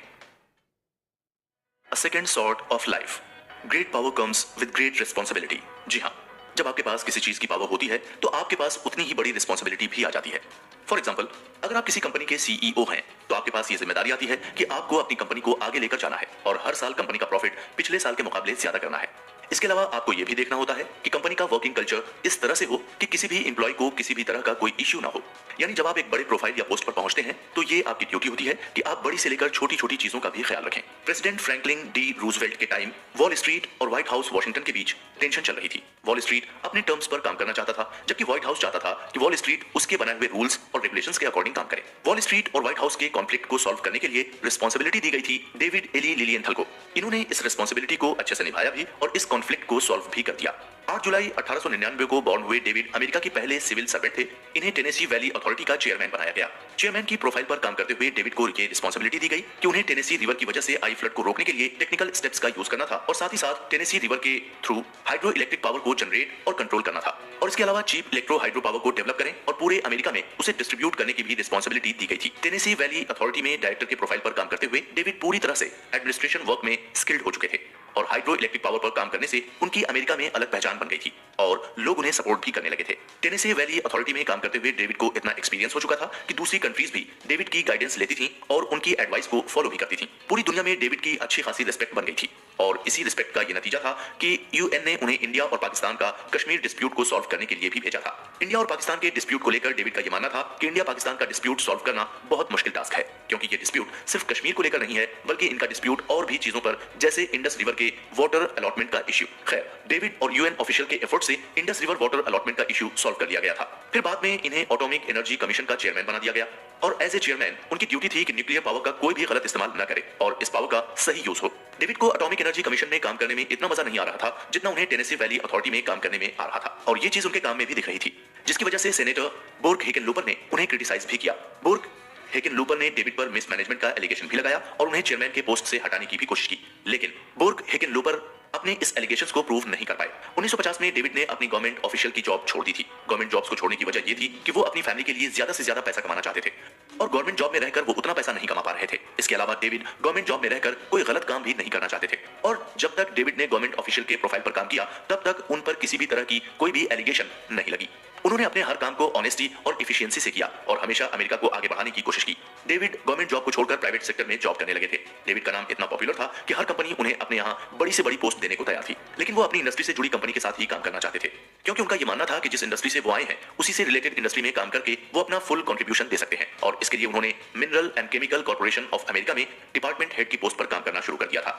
Mineral and chemical corporation of America की परफॉर्मेंस उतनी अच्छी नहीं थी और न ही इस कंपनी को बहुत ज्यादा प्रॉफिट हो रहा था, लेकिन डेविड के आते ही इस कंपनी ने अच्छी परफॉर्मेंस देना शुरू कर दिया और इतना प्रॉफिट कमा लिया कि इस कंपनी ने अपना पिछला रिकॉर्ड ही तोड़ दिया था। कंपनी की प्रॉफिट की वजह से डेविड की भी अच्छी कमाई हुई थी। डेविड की जॉब अच्छी चल रही थी और इसी बीच डेविड ने एक बुक भी लिखी थी। अपनी इस बुक में डेविड ने बिजनेस के इंपॉर्टेंस के बारे में बताया और उन्होंने ये भी बताया कि अमेरिका की सिक्योरिटी पर बिजनेस का असर कितना है और बिजनेस करना अमेरिका की सिक्योरिटी के लिए कितना जरूरी है। हालांकि इस बुक को लेकर काफी कंट्रोवर्सी भी हुई, क्योंकि अपनी इस बुक में डेविड ने अपने कुछ फॉर्मर कलीग्स को बड़ा ही क्रिटिसाइज किया था और उनके वर्क एथिक्स पर क्वेश्चंस भी उठाए थे। वहीं डेविड के फॉर्मर कलीग्स ने उनके क्रिटिसिज्म का जवाब देने की बजाय उन पर ही सोल्ड आउट होने का एलिगेशंस लगा दिया था। उनके कलीग्स का यह मानना था कि डेविड ने गवर्नमेंट जॉब्स में रहकर करप्शन किया और पैसे के लालच में कई लोगों को फेवर भी किया। उनके कलीग्स के पास इस एलिगेशन का कोई सॉलिड प्रूफ नहीं था और ये एलिगेशंस भी पूरी तरह से फर्जी निकला। डेविड अपनी फील्ड में प्रोग्रेस करते ही जा रहे थे और 1955 में उन्होंने खुद कंपनी बनाई जिसका नाम उन्होंने डेवलपमेंट एंड रिसोर्स कॉर्पोरेशन रखा। डेवलपमेंट एंड रिसोर्स कॉर्पोरेशन का काम पब्लिक पावर और पब्लिक वर्क प्रोजेक्ट पर काम करना था, यानी इस कंपनी का मेन मोटो पब्लिक वेलफेयर के लिए काम करना था। डेविड चाहते थे कि पब्लिक को छोटी से लेकर बड़ी तक हर वो फैसिलिटी मिले जिसे वो डिजर्व करती है, चाहे वो साफ पीने का पानी हो या फिर रहने के लिए साफ एनवायरमेंट हो। अपनी इस कंपनी में डेविड ने टेनेसी वैली अथॉरिटी में काम करने वाले एम्प्लॉय को हायर किया था। डेविड का अपने एक्स एम्प्लॉय के साथ बिहेवियर इतना अच्छा था कि जिसको डेविड ने काम करने का ऑफर दिया, सबने उस ऑफर को खुशी-खुशी एक्सेप्ट किया। डेविड की company development and resource corporation के पास ज्यादा ओवरसीज क्लाइंट थे, जैसे इंडिया, घाना, वेनेजुएला एटसेट्रा। डेविड इन कंट्रीज के डेवलपमेंट के लिए काम करते थे। डेविड की मेहनत से development and resource corporation New York stock exchange में भी लिस्ट हो गई और इस कंपनी ने इतनी कमाई की कि इसके शेयर होल्डर्स की भी चांदी हो गई थी। डेविड के कैरियर में उन पर कई एलिगेशंस लगे, लेकिन उन्होंने उस एलिगेशन की परवाह किए बिना अपना काम करते चले गए। अपने काम के दौरान डेविड ने ह्यूमैनिटी को ही अपनी सबसे पहली प्रायोरिटी दी थी। डेविड ने हमेशा हाई प्रोफाइल जॉब ही की थी और उनका यह मानना था कि जब आपके पास पावर आती है तो आपके पास दुगनी रिस्पांसिबिलिटी भी आती है। प्राइवेट जॉब करते हुए भी डेविड ने शेयर होल्डर्स को प्रॉफिट कमाया और ह्यूमैनिटी के लिए भी काम किया। बिजनेस में अक्सर लोग यही कहते हैं कि अगर आपको बिजनेस करना है तो आपको ह्यूमैनिटी से कंप्रोमाइज करना ही होगा। फॉर एग्जांपल, मार्केट में कई सारे ऐसे प्रोडक्ट हैं जो हम इंसान के लिए खतरनाक हैं, लेकिन फिर भी कंपनियां इन सब चीजों को इग्नोर करके अपने प्रोडक्ट को मार्केट में लॉन्च करती हैं क्योंकि उनका मेन फोकस सिर्फ प्रॉफिट होता है। हालांकि ऐसा नहीं है कि आपको अपने प्रॉफिट के बारे में नहीं सोचना चाहिए, आपको अपने प्रॉफिट के बारे में सोचने का राइट है, लेकिन आपको ह्यूमैनिटी को खतरे में डालकर प्रॉफिट कमाने से बचना चाहिए। आपको अपने बिजनेस में ऐसे स्टेप्स लेने चाहिए जहां पर आप प्रॉफिट और ह्यूमैनिटी दोनों में बैलेंस बना सकें। और डेविड की केस स्टडी से हमने यही सीखा कि हम अपने बिजनेस को आगे बढ़ा भी सकते हैं और लोगों की लाइफ को भी बेटर बना सकते हैं। हम बिजनेस और ह्यूमैनिटी दोनों को अपने साथ लेकर चल सकते हैं। और इसके अलावा हमने डेविड की केस स्टडी से यह भी सीखा कि लोग भले ही आप पर कितना भी एलिगेशंस क्यों न लगा लें, आपको अपना काम करते जाना चाहिए। Stock holder season. एक कंट्री में सबसे पावरफुल इंसान कौन हो सकता है? कंट्री का प्रेसिडेंट या फिर प्राइम मिनिस्टर या फिर एक बड़ा बिजनेसमैन? अगर देखा जाए तो एक कंट्री में सबसे पावरफुल इंसान स्टॉक होल्डर्स होते हैं। स्टॉक होल्डर्स वो होते हैं जिनके पास कंपनी के स्टॉक्स या शेयर होते हैं। अगर आपने किसी कंपनी के स्टॉक्स खरीदे हैं तो आप भी उस कंपनी के स्टॉक होल्डर्स कहलाते हैं। और अगर आपने किसी कंपनी के स्टॉक्स को बहुत ही ज्यादा क्वांटिटी में खरीद लेते हैं तो आपको उस कंपनी के बोर्ड ऑफ डायरेक्टर्स में शामिल होने का मौका मिल सकता है। फॉर एग्जांपल, अगर किसी कंपनी के शेयर मार्केट में 100 स्टॉक्स या शेयर हैं और उस 100 में से आपने 30 स्टॉक खरीद लिए तो वो कंपनी चाहे तो आपको अपने बोर्ड ऑफ डायरेक्टर्स में शामिल कर सकती है। सही मायने में एक कंट्री को रन करने की रिस्पांसिबिलिटी शेयर होल्डर्स की ही होती है। स्टॉक होल्डर्स के पास इतनी पावर होती है कि वो किसी भी कंट्री की इकोनॉमी को गिरा सकते हैं और बढ़ा सकते हैं, लेकिन इश्यू ये रहता है कि खुद स्टॉक होल्डर्स को ये नहीं पता होता है कि उनके पास ये पावर है। ज्यादातर पॉलिटिकल एक्सपर्ट्स का ये मानना है कि अमेरिका में डेमोक्रेसी खत्म होती जा रही है क्योंकि अमेरिका में कॉर्पोरेशन का डोमिनेंस ज्यादा रहने लगा है। कॉर्पोरेट कंपनियां पूरी तरह से गवर्नमेंट पर हावी होने लगी हैं और गवर्नमेंट पर अपनी मनमानी करने लगी हैं। गवर्नमेंट भी इस कॉर्पोरेट कंपनियों के आगे मजबूर है क्योंकि यही कंपनियां इलेक्शन के टाइम गवर्नमेंट को फंडिंग करती हैं। इलेक्शन के दौरान यही कंपनियां कैंडिडेट के कैंपेन को स्पॉन्सर भी करती हैं। कंपनी मैनेजमेंट ज्यादा स्टॉक होल्डर्स की मीटिंग को अवॉइड करते हैं। अगर कभी शेयर होल्डर्स की मीटिंग अरेंज भी कराई जाती है तो ये मीटिंग कभी भी कंपनी के हेडक्वार्टर्स में नहीं होती है। मीटिंग ऐसी जगह अरेंज होती है जहां पर स्टॉक होल्डर्स को आने में डिफिकल्टीज हो और ऐसे टाइम पर रखी जाती है जिससे कि ज्यादातर स्टॉक होल्डर्स मीटिंग में एब्सेंट रहें। जब कभी मैनेजमेंट और स्टॉक होल्डर्स की मीटिंग होती है तो उस मीटिंग में ज्यादातर कम्युनिकेशन वन वे ही होता है। मीटिंग में मैनेजमेंट सिर्फ अपनी ही बात रखता है और स्टॉक होल्डर्स को अपनी बात रखने का चांस नहीं दिया जाता है। लेकिन जो प्रोफेशनल स्टॉक होल्डर्स या इन्वेस्टर्स होते हैं वो अक्सर मीटिंग में मैनेजमेंट के डिसीजन को चैलेंज कर देते हैं। उनका ये साफ मानना होता है कि मीटिंग में स्टॉक होल्डर्स को बोलने का हक है और उन्हें भी अपनी बात रखने का मौका मिलना चाहिए। 1965 में AT&T कंपनी मैनेजमेंट और स्टॉक होल्डर्स की मीटिंग चल रही थी। वहां पर इन्वेस्टर्स विल्मा सॉस की चेयरमैन फ्रेडरिक कपल से एक बात पर डिबेट हो गई कि AT&T कंपनी के बोर्ड ऑफ डायरेक्टर्स में एक भी औरत क्यों नहीं है। सॉस का ये मानना था कि हर कंपनी के बोर्ड ऑफ डायरेक्टर्स में एटलीस्ट 20 से 30% औरत होनी चाहिए क्योंकि इससे लोगों के अंदर कंपनी की इमेज अच्छी बनेगी और साथ ही साथ विमेन एम्पावरमेंट कैंपेन को भी मजबूती मिलेगी। लेकिन अफसोस की बात यह थी कि उस टाइम किसी भी इन्वेस्टर्स ने सॉस की इस बात का सपोर्ट नहीं किया था। ज्यादातर इन्वेस्टर्स ने तो सॉस के उठाए इस इश्यू पर फोकस ही नहीं किया था। वे अवेयर ही नहीं थे कि मैनेजमेंट और स्टॉक होल्डर्स की मीटिंग में वो भी अपने व्यूज रख सकते हैं। विल्मा सॉस ने बाद में federation of women share holders in American business की फाउंडर बनी। Wilma sauce stock holder activist की तरह काम करती थी और जो भी स्टॉक होल्डर्स के राइट्स होते थे विल्मा उन राइट्स को सभी स्टॉक होल्डर्स को बताती थी। नॉर्मली ज्यादातर इन्वेस्टर्स अपने इस राइट को एक्सरसाइज नहीं करते हैं, उन्हें बस कंपनी के डिविडेंड से मतलब होता है। इन्वेस्टर्स अगर अपने राइट्स का सही एक्सरसाइज करने लगे तो शायद एक कंपनी ज्यादा बेहतर तरीके से काम करने लगे और अपने एक्शन के लिए अकाउंटेबल भी होगी। दोस्तों, अगर हम बिजनेस कर रहे हैं और हमारा एम कंपनी को इस लेवल पर लेकर जाना है जहां पर हमारी कंपनी स्टॉक एक्सचेंज में लिस्टेड हो जाए तो हमें अपने राइट्स के साथ साथ स्टॉक होल्डर्स के राइट्स को भी समझना होगा क्योंकि स्टॉक होल्डर्स के पास भी अच्छे आइडियाज और व्यूज होते हैं क्योंकि वो अक्सर कंपनी को कंज्यूमर की नजर से देखते हैं, इसलिए वो हमें अच्छे इनपुट्स दे सकते हैं। For example, Warren Buffett Coca Cola के स्टॉक होल्डर हैं और वो time to time Coca Cola को अपना वैल्यूएबल सजेशंस देते रहते हैं और शायद यही वजह है कि 125 साल पुरानी कंपनी कोका कोला अभी तक मार्केट में बनी हुई है। खैर, वॉरेन बफेट की एडवाइस तो बिल गेट्स जैसे बड़े बड़े बिजनेसमैन भी लेते हैं। जब हम अपना बिजनेस करते हैं तो हमें यही लगता है कि हम अपने बिजनेस को अच्छी तरह से समझते हैं, लेकिन ऐसा होता नहीं है। अगर हमसे कोई एक्सपीरियंस बिजनेसमैन है और वो अपना वैल्यूएबल इनपुट्स दे रहा है तो हमें उसके इनपुट्स को समझना चाहिए और इंप्लीमेंट करने की भी कोशिश करनी चाहिए। One free bite. ज्यादातर लोग जॉब करते हैं और वो जॉब इसलिए करते हैं क्योंकि उन्हें जॉब में सिक्योरिटी मिलती है और एक तरह से देखा जाए तो जॉब में फ्रीडम भी मिलती है। फ्रीडम इस बात की कि आपको कोई कंपनी पसंद नहीं आई तो आप उस कंपनी को छोड़कर दूसरी कंपनी को आसानी से ज्वाइन कर सकते हैं, और अगर आपको अपनी कंपनी में कम सैलरी मिल रही है तो आप उस कंपनी को ज्वाइन कर सकते हैं जो आपको ज्यादा सैलरी दे रही है। अगर हम कुछ साल पहले की बात करें तो जॉब में आपको ये फ्रीडम नहीं मिलती थी। आप जिस कंपनी में जॉब कर रहे हैं आपको कई सालों तक उसी कंपनी में जॉब करना पड़ता था। आपके पास कंपनी स्विच करने के राइट्स नहीं होते थे। अगर दूसरी कंपनी आपको ज्यादा सैलरी भी देती थी तो भी आपके लिए दूसरी कंपनी ज्वाइन करना मुश्किल होता था। अगर दो कंपनी एक ही फील्ड में काम कर रही हो तो आप रिजाइन लेकर दूसरी कंपनी को ज्वाइन नहीं कर सकते थे, क्योंकि कंपनी को ऐसा लगता था कि आप दूसरी कंपनी में जाकर वहां उनसे कंपनी की सीक्रेट इंफॉर्मेशन शेयर कर सकते हैं। इन चीजों में बदलाव लाने का क्रेडिट जाता है डोनाल्ड डब्ल्यू वोल्गेमथ को। बाय प्रोफेशन डोनाल्ड एक केमिकल इंजीनियर थे जो स्पेस यूनिट बनाने वाली कंपनी बीएफ गुडरिच कंपनी के इंजीनियर डिपार्टमेंट में काम करते थे। 1962 का दौर था। यूएसए और यूएसएसआर के बीच कोल्ड वॉर अपने पीक पर था। यूएसएसआर ने पहली बार स्पेस लैंडिंग करवाई थी और पूरी दुनिया को यह बताया था कि टेक्नोलॉजी का असली किंग कौन है। स्पेस लैंडिंग को देखकर यूएसए भी कहां पीछे हटने वाला था। यूएसए ने भी अनाउंस कर दिया था कि विद इन 10 इयर्स वो इंसान को मून पर भेजेगा। यूएसए और यूएसएसआर में बैटल ऑफ स्पेस शुरू हो चुका था। उधर दो कंट्रीज के बीच में कोल्ड वॉर चल रहा था, उधर यूएसए में दो कंपनी बीएफ गुडरिच और इंटरनेशनल लेटेक्स के बीच में भी कोल्ड वॉर चल रहा था कि आखिर यूएसए गवर्नमेंट किस कंपनी को स्पेस सूट बनाने का कॉन्ट्रैक्ट देगी। दोनों ही कंपनियां अपने अपने तरीके से कॉन्ट्रैक्ट पाने में लगी हुई थी और फाइनली इंटरनेशनल लेटेक्स को मून लैंडिंग यानी अपोलो मिशन के लिए स्पेस सूट बनाने का कॉन्ट्रैक्ट मिल गया था। कॉन्ट्रैक्ट मिलते ही इंटरनेशनल लेटेक्स ने अपोलो मिशन पर काम करने के लिए एक टीम बनाने की सोची और उस टीम में इंजीनियरिंग के हर डिपार्टमेंट से एक एक्सपर्ट की जरूरत थी। केमिकल इंजीनियरिंग डिपार्टमेंट के लिए इंटरनेशनल लेटेक्स ने डोनाल्ड को अपने यहां जॉब करने का ऑफर दिया और इस ऑफर में उन्होंने बीएफ गुडरिच कंपनी से ज्यादा सैलरी और पर्क्स देने की भी बात रखी। डोनाल्ड भी गुडरिच कंपनी में काम करके ज्यादा सेटिस्फाई नहीं थे और वो अपने करियर में हर तरीके से ग्रोथ चाहते थे। डोनाल्ड ने गुडरिच कंपनी से रिजाइन नहीं दिया था और इंटरनेशनल लेटेक्स कंपनी के रिसर्च एंड डेवलपमेंट में विजिट करने के पर्पस से उन्होंने अपनी कंपनी से बिना कोई वैलिड रीजन बताए एक दिन की लीव भी ली थी। उस एक दिन की लीव में उन्होंने इंटरनेशनल लेटेक्स कंपनी की वर्किंग स्टाइल को समझा और उनके डायरेक्टर लियोनार्ड शेफर्ड से भी मुलाकात की। उसी मीटिंग के दौरान डायरेक्टर लियोनार्ड शेफर्ड ने उन्हें $13,700 का एनुअल पैकेज देने का ऑफर दिया, जबकि गुडरिच कंपनी डोनाल्ड को $10,644 का एनुअल पैकेज दे रही थी। डोनाल्ड ने इंटरनेशनल लेटेक्स का ये ऑफर एक्सेप्ट कर लिया था। अगले दिन गुडरिच कंपनी के ऑफिस पहुंचकर डोनाल्ड ने अपनी इमीडिएट बॉस कार्ल एफर को रिजाइन देने की बात बताई। रिजाइन की बात सुनकर कार्ल एफर शॉक हो गए और उन्हें गुडरिच कंपनी न छोड़ने की एडवाइस भी दी। खैर, डोनाल्ड अपने करियर में आगे बढ़ना चाहते थे और करियर में आगे बढ़ने के लिए उन्हें इंटरनेशनल लेटेक्स जैसी कंपनी की जरूरत थी। इंटरनेशनल लेटेक्स को ज्वाइन करने का एक रीजन ये भी था कि अपोलो मिशन का कॉन्ट्रैक्ट मिलने के बाद इस कंपनी का नाम पूरी दुनिया में भी होने लगा था और इससे डोनाल्ड को भी अच्छा एक्सपोजर मिलता। उधर गुडरिच कंपनी का मैनेजमेंट डोनाल्ड के इस डिसीजन से बिल्कुल भी खुश नहीं था और इसके लिए मैनेजमेंट ने डोनाल्ड पर मुकदमा करने का प्लान किया। गुडरिच कंपनी के टॉप मैनेजमेंट ने डोनाल्ड पर यह एलिगेशन लगाया कि डोनाल्ड ने कंपनी के सारे इंटरनल सीक्रेट के साथ-साथ स्पेस सूट सीक्रेट्स भी इंटरनेशनल लेटेक्स को बता दिए हैं और उस सीक्रेट्स के रिवॉर्ड में इंटरनेशनल लेटेक्स ने डोनाल्ड को अपने यहां ज्यादा एनुअल पैकेज पर हायर कर रही है।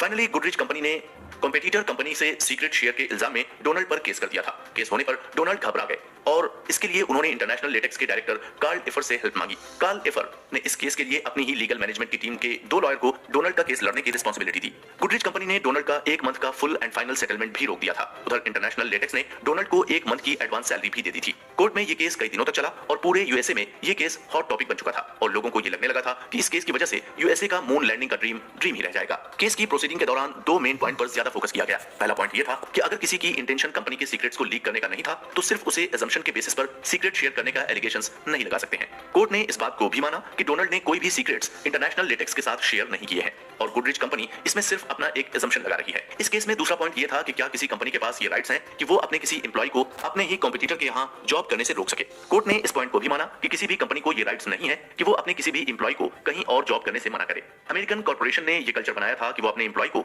दूसरी कंपनी में काम करने से रोक सकें, लेकिन ऐसा किसी भी कंपनी रूल में नहीं मेंशन है कि आप अपने एम्प्लॉय को दूसरी कंपनी में काम करने से रोक सकें। कोर्ट ने अपने फाइनल वर्डिक्ट में ये कहा कि डोनाल्ड इस पोजीशन में थे कि वो अगर चाहते तो वो अपनी प्रीवियस कंपनी के सीक्रेट्स को अपनी करंट कंपनी के साथ शेयर कर सकते थे, लेकिन उन्होंने ऐसा नहीं किया और सिर्फ असम्पशंस के बेसिस पर उन्हें गिल्टी नहीं माना जा सकता है। कोर्ट ने अपना डिसीजन डोनाल्ड के फेवर में किया और उन्हें इंटरनेशनल लेटेक्स में जॉब करने की परमिशन दी। कोर्ट का ये मानना था कि हर एम्प्लॉय को अपने करियर में आगे बढ़ने का राइट है। अगर किसी भी एम्प्लॉय को अच्छा पैकेज और अच्छी जॉब प्रोफाइल मिल रही है तो उसके पास ये राइट्स हैं कि वो पहली कंपनी को छोड़कर दूसरी कंपनी को चूज कर सकता है। कोर्ट के इस डिसीजन को सबने वेलकम किया और कंपनी एक्ट में इस वर्डिक्ट को as a employ rights add कर लिया गया था। बाद में डोनाल्ड ने अपोलो मिशन में अपना वाइटल कंट्रीब्यूशन दिया। डोनाल्ड की वजह से ही आज एम्प्लॉय किसी भी कंपनी में जॉब कर सकते हैं, चाहे उसके पास प्रीवियस कंपनी का सीक्रेट्स ही क्यों ना हो। इस केस स्टडी में हमें ये मालूम हुआ कि एक एम्प्लॉय फ्री है कहीं भी जॉब करने के लिए, और अगर आपको ये लगता है कि आपका एम्प्लॉय आपकी कंपनी के सीक्रेट्स को शेयर कर सकता है तो आप अपने उस एम्प्लॉय को हाई पैकेज, अच्छे प्रोफाइल और पर्क्स देकर रिटेन करने की कोशिश करें। In defence of sterling, world war 2 के बाद इकोनॉमी की हालत बहुत ज्यादा बुरी हो चुकी थी। हर कंट्री अपने अपने हिसाब से अपनी इकोनॉमी को रिव्यू करने में जुटी हुई थी।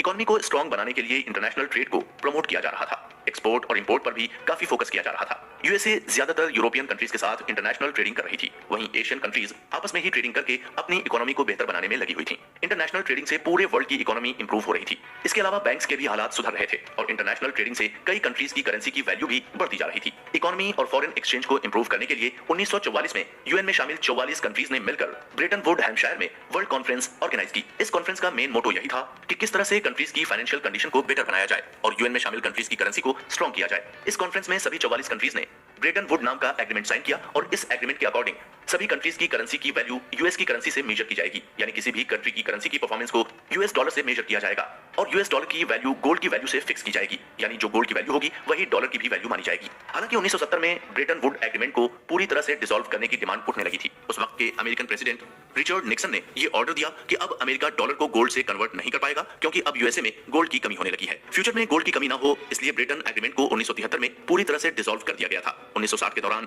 पाउंड स्टर्लिंग की वैल्यू काफी बढ़ गई थी और सबसे ज्यादा पुरानी करेंसी होने की वजह से इंटरनेशनल मार्केट में इसका काफी डोमिनेंस भी होने लगा था। 1964 में ब्रिटेन में फाइनेंशियल क्राइसिस आ गया था। फाइनेंशियल क्राइसिस की वजह से इकोनॉमी गिरती जा रही थी और इसी वजह से ट्रेड डेफिसिट भी होने लगा था। इंटरनेशनल ट्रेडिंग में लोग ब्रिटेन के साथ बिजनेस करने से घबराने लगे थे और जिसकी वजह से स्पेकुलेटर्स ब्रिटेन की करेंसी पाउंड स्टर्लिंग को और गिराने में लग गए थे। ब्रिटेन की करेंसी को गिराने की एक वजह यह भी थी कि स्पेकुलेटर्स ब्रिटेन की बैंकिंग सिस्टम पर अटैक करना चाहते थे, यानी वो ये चाहते थे कि ब्रिटेन का बैंकिंग सिस्टम खराब हो जाए, जिसकी वजह से ब्रिटेन की इकोनॉमी पूरी तरह से गिर जाएगी। ब्रिटेन की इस इकोनॉमिक कंडीशन को देखकर स्पेकुलेटर्स ने ये एज्यूम किया कि अब कभी भी ब्रिटेन की करेंसी ग्रो नहीं कर पाएगी और न ही ये करेंसी फिक्स्ड रेट रख पाएगी। स्पेकुलेटर्स ने ब्रिटेन की करेंसी पाउंड स्टर्लिंग पर बेटिंग करना शुरू कर दिया और बेटिंग का यही मकसद था कि पाउंड स्टर्लिंग की वैल्यू गिरती ही जाए। बेटिंग मार्केट में चारों तरफ सिर्फ पाउंड स्टर्लिंग के ही चर्चे थे। हर कोई पाउंड स्टर्लिंग की वैल्यू गिरने पर बेट लगा रहा था और ब्रिटिश गवर्नमेंट के लिए ये बहुत ही ज्यादा कंसर्न इशू हो गया था। ब्रिटिश गवर्नमेंट ने इसके लिए यूएन और इंटरनेशनल मॉनेटरी फंड से हेल्प मांगी। इंटरनेशनल मॉनेटरी फंड को ये इशू काफी सीरियस लगा। इंटरनेशनल मॉनेटरी फंड का ये मानना था कि अगर पाउंड स्टर्लिंग की वैल्यू गिर गई तो इंटरनेशनल लेवल पर सभी कंट्रीज को इकोनॉमिकली लॉस होगा, स्पेशली उन कंट्रीज को जो ब्रिटेन से ट्रेडिंग करती हैं, और इसके अलावा बाकी कंट्रीज की भी करेंसी की वैल्यू गिर सकती है। पाउंड स्टर्लिंग को प्रोटेक्ट करने के लिए, इंटरनेशनल मॉनेटरी एक्सचेंज को सेव करने के लिए इंटरनेशनल मॉनेटरी फंड ने बाकी सभी कंट्रीज को साथ में आने को कहा। इंटरनेशनल मॉनेटरी फंड के सभी मेंबर कंट्रीज ने पाउंड स्टर्लिंग को खरीदना शुरू कर दिया। सभी कंट्रीज को ये छूट मिली थी कि वो अपने अपने हिसाब से पाउंड स्टर्लिंग को खरीदें। जब सभी आईएमएफ कंट्रीज ने पाउंड स्टर्लिंग को खरीदना शुरू कर दिया तो इंटरनेशनल मार्केट में पाउंड की वैल्यू फिर से बढ़ने लगी थी। उधर स्पेकुलेटर्स ने भी अपनी तरफ से कोई भी कसर नहीं छोड़ी और बेटिंग पर बेटिंग करते जा रहे थे। दोनों ही साइड अपनी अपनी तरफ से पाउंड स्टर्लिंग की वैल्यू को कम करने और बढ़ाने में लगे हुए थे और ये बैटल लगभग 3 साल तक चला, लेकिन फाइनली इसमें जीत स्पेकुलेटर्स की हुई। पाउंड स्टर्लिंग की वैल्यू गिरकर 14% पर आ गई थी। पूरी इंटरनेशनल मॉनेटरी एक्सचेंज में इसका असर देखने को मिल रहा था और इंटरनेशनल ट्रेडिंग की हालत भी इसकी वजह से खराब हो रही थी। एक्सपर्ट्स की माने तो पाउंड स्टर्लिंग की वैल्यू गिरने की वजह से ही ब्रेटन वुड एग्रीमेंट को डिसॉल्व करने की डिमांड उठी थी, क्योंकि कई कंट्रीज को पाउंड स्टर्लिंग की वैल्यू की वजह से इकोनॉमिकल लॉस हुआ था और उनका ये मानना था कि ब्रेटन वुड एग्रीमेंट में आने की वजह से ही उनका ये लॉस हुआ है। इस केस स्टडी को समझकर हम ये आइडिया लगा सकते हैं कि फॉरेन एक्सचेंज रेट को मेंटेन करना बहुत ही डिफिकल्ट टास्क होता है, क्योंकि इसमें स्पेकुलेटर्स भी इन्वॉल्व होते हैं और इसके साथ अपना इंटरनेशनल ट्रेड कैसा है ये भी देखा जाता है। इसके अलावा हमने ये भी देखा कि जब आप किसी बुरी सिचुएशंस में होते हैं तो कुछ लोग ऐसे होते हैं जो आपकी बुरी सिचुएशन का फायदा उठाते हैं, जैसे पाउंड स्टर्लिंग के केस में हुआ। ब्रिटेन की इकोनॉमी अपनी वर्स्ट सिचुएशन में थी और इस सिचुएशन का फायदा उठाया स्पेकुलेटर्स ने। इसके अलावा हमने ये भी सीखा कि लोग एक लिमिट तक ही हमारी हेल्प कर सकते हैं। जब भी आप कोई बिजनेस करें तो आपको अपना बैकअप बनाकर चलना ही होगा। बिना बैकअप के लॉन्गर रन पर आपका बिजनेस सर्वाइव नहीं कर पाएगा। बैकअप बनाने का ये भी फायदा होगा कि अगर आप कभी बुरी सिचुएशन में फंस गए तो अपने बैकअप की वजह से जल्दी बाहर आ सकते हैं। उम्मीद है कि आप इन 12 केस स्टडीज की सीख अपने बिजनेस में इंप्लीमेंट करेंगे।